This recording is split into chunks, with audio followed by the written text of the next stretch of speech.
Assalamualaikum. Makin kesini para ahli itu makin kompak ya, bahwa tidur yang berkualitas perannya kunci untuk healing kita, gitu katanya. Bahkan dibilang dia itu super powernya manusia dalam hal healing. Ya, ini serius, tapi kebanyakan dokter itu tidaklah spesialis atau tidak mendalami soal tidur atau sleep science. Gambaran Indonesia nih, sekitar tahun 2013 kalau tidak salah, dokter spesialis yang certified untuk sleep science itu bisa dihitung dengan jari, yaitu jari manusia. Kalau binatang kaki 1000 itu nggak ada jarinya ya. Di tataran global kurang lebih sama, yang ahli sleep science itu dikit. Padahal makin kesini, makin jadi konsensus bahwa soal kurang tidur atau gangguan tidur itu kelasnya kayak pandemi gitu. Dan perhatian pada soal tidur itu makin intens setelah bukunya Dr. Matthew Walker berjudul Why We Sleep menjadi bestseller. Ada sih dokter yang rajin ikut ceramah, kursus, atau memantau perkembangan keilmuan dunia, termasuk soal sleep science. Tapi gini loh masalahnya, pada tataran dunia aja, sleep science atau ilmu tidurnya itu sendiri masih evolving, belum beneran terpahami secara katam, masih penuh misteri. Serba salah kan jadinya. Jangankan dokter praktek, para dokter peneliti profesional itu masih banyak blank spotnya. Jadi ya udah, kalau kapan-kapan ketemu dokter yang jumawa, hati-hati aja tuh. Kalau ketemunya dokter Jumantoro, nah, itu beda lagi. Intinya di sini, karena detailnya tentang kualitas tidur itu pakar dunia belum ada yang tahu secara persis, maka ya bisa dipastikan 99% dokter sedunia juga kurang paham. Lah sisanya yang 1% bukan sekedar kurang paham, tapi kurang ngerti belas. Hikmah pertama dari fakta ini amat sangat penting. Kita semua mesti lebih serius pada langkah-langkah preventif dan bukannya legislatif. Walah, kayak pemilu aja nih ada legislatifnya segala. Karena ya kalau sampai jeder gitu kecebur ke yang berat-berat, belum ada yang beneran bisa menjamin pemunculan healingnya walau alam. Buat yang tidurnya udah bagus gitu atau kayak gue saja, itu pun mesti disyukuri sebaik-baiknya, dioptimalkan. Karena kalau nantinya kepleset, lu tuh mau minta tolong masih apa bro? Susah lagi tuh urusannya. Walah kok jadi kayak dialog lenong ini. Balik aja lagi yo ke bahasa Indonesia. Jadi begini, walaupun yang setara Profesor Matthew Walker masih belajar terus, makin kesini penjuru-penjurunya kualitas tidur itu mulai kelihatan, mulai terbaguskan. Adalah gitu titik-titik terangnya dikit-dikit. Kita sebut aja ya sleeping triangle. Segitiga penjuru yang merupakan kuncinya kualitas tidur dan bukan kuncinya untuk cepat kaya. Dukun pesugihan sih itu kalau urusan cepat kaya.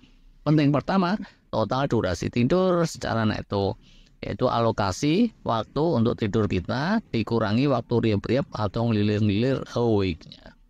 Penting kedua itu deep sleep atau slow wave, delta wave sleep, saat kita pulas banget. Dan ketiganya REM sleep atau rapid eye movement, yaitu saat tidur yang dibarengi dengan mata yang kedil-kedil. Tapi itu segitiga pertama, kita udah ulas beberapa kali. Yang sering dengar hal ini jangan mengira urusan selesai di sini.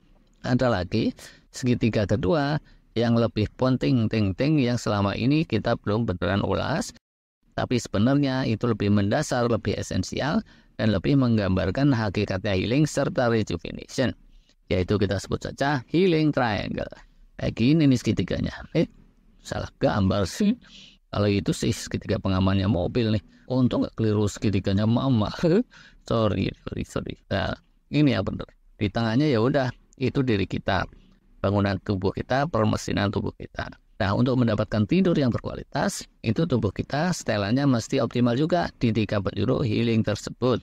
Pertama, setelan mesti optimal dalam pengelolaan energinya. Keduanya, setelan pengelolaan material atau biomaterialnya itu juga mesti optimal. Ketiganya, setelan instruksinya atau bioinstructionnya mesti benar dan optimal juga. Teorinya kayak gampang, tapi prakteknya ini tricky loh. Energi yang pertama, jangan dikira itu urusan glukosa aja. Glikogen, gluconeogenesis, terus bakar lemak dan ketosis yang menghasilkan keton dan udah selesai sampai di situ. Enggak tuh. Soal metabolisme lemak glukosa, ini awam kebanyakan pemahamannya juga belibet. Bahkan dokter-dokter junior aja ada juga yang masih keliru-keliru. Tapi lebih jauh dari itu, urusan energinya tiap-tiap sel itu wujudnya ATP, adenosine trifosfat, yang walaupun sudah disebut sejak tahun 1929, pemahaman detailnya itu masih pating selundup sampai akhir-akhir ini. Gak tahu tuh kalau bahasa Indonesianya pating selundup itu tadi apa. Walah. Yang kedua, masalah material untuk healing. Metabolisme protein itu juga belum 100% terang benderang.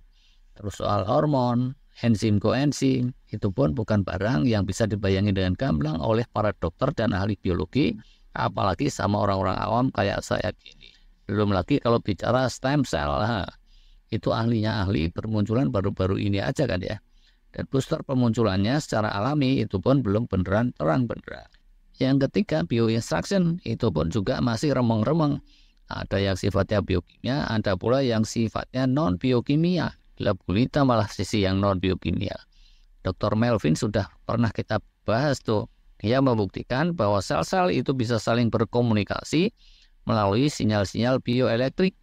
Tahu apa coba dokter-dokter yang paling ahli dunia sekalipun tentang komunikasi bioelektrik antar sel? Lab gulita kan ya. Banyak kan sadar sih kalau kita memusatkan pikiran dan spiritual kita disugesti dengan sugesti-sugesti positif, itu sel-sel tubuh kita terpengaruh. Tapi ya kira-kira baru sampai segitu aja tuh pemahamannya. Kita udah pernah ulas, Dr. Melvin membuktikan bahwa bioelectricity itu beneran ada, eksis banget dan sangat distinct. Bahkan dia bisa menirukan instruksi-instruksi bioelektrik sedemikian rupa sehingga kodok dewasa yang kakinya putus dengan diinduksi instruksi bioelektrik yang tepat, sel-sel tubuhnya bisa digiring untuk bikin ulang kaki baru. Yang di alam liar itu biasanya sekedar direaksi dengan luka yang mengering dan seterusnya. Tapi ini kalau langsung kita tuntaskan sekali jebret, yang dengerin pun mumet. Jadi ya udahlah, kita lanjut aja secara lebih detail pada video berikutnya. Tapi intinya di sini ya tadi itu 99% dokter kurang paham soal segitiga healing ini. Dan yang 1% sisanya bukan sekedar kurang paham, gak ngerti belas. Astagfirullah. Oke lah, ketemu lagi pada video lanjutannya. Terima kasih.